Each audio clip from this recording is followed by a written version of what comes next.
मित्रांनो नमस्कार। तर आज बघा मकावरती नाही शेवटचं पाणी लावलं आहे। याच्यानंतर मकाला पाणी द्यायचं पण नाही आहे आणि देता पण येणार नाही। विहीर जी आहेत ती पूर्ण कोरडी पडत चालली, आडवे बोर होते ते पण बंद झाले आणि मका जी आहे ती 80 दिवसांपेक्षा जास्त दिवसात झाली। तर तिची जी वाढ आहे ती वाढ बऱ्यापैकी झाली असं म्हणता येईल, कारण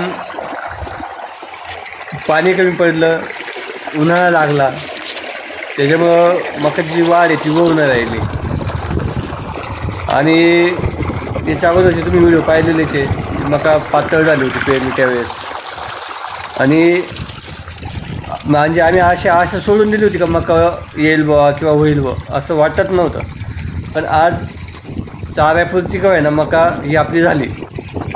आता मकाची तुरे पण निघाले, बिट्या पण लागल्या, पण जे बिट्या आहेत ते बिट्या फुगून नाही राहिल्या। उन्हामुळं काय झालं आहे, वावर लगेच सुकत आहे, मग त्यामुळं माल जो आहे तो वळून येऊ राहिला आहे।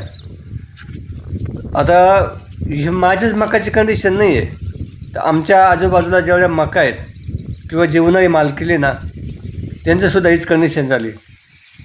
ऊन तर कडक आहेच आहे, पण जी वारा आहेत, वारा जो हवा वाहते ना तीसुद्धा गरम उष्ण आहे आणि वातावरण सारखं बदलत राहते। पण त्याच्यामुळं पीक माल जे आहेत ज्या मोसममध्ये होते तो मोसम नाही राहिला।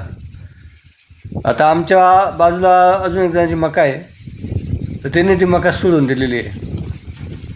उन्हामुळं काय झालं आहे, पाणी भरलं पण मालापेक्षा तण जास्त वाढलं, मग त्याच्यामुळे त्यांनी ती मका सोडून दिली पाणी भरायची।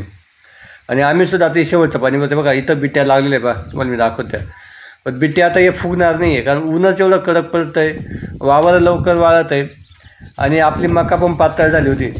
पण आम्ही खूप प्रयत्न केले ती आळे घालवायला, परत मकाला डोस वगैरे दिले, तेव्हा कुठंतरी वावर बघा असं पूर्ण झाकील दिसायला लागलं आहे।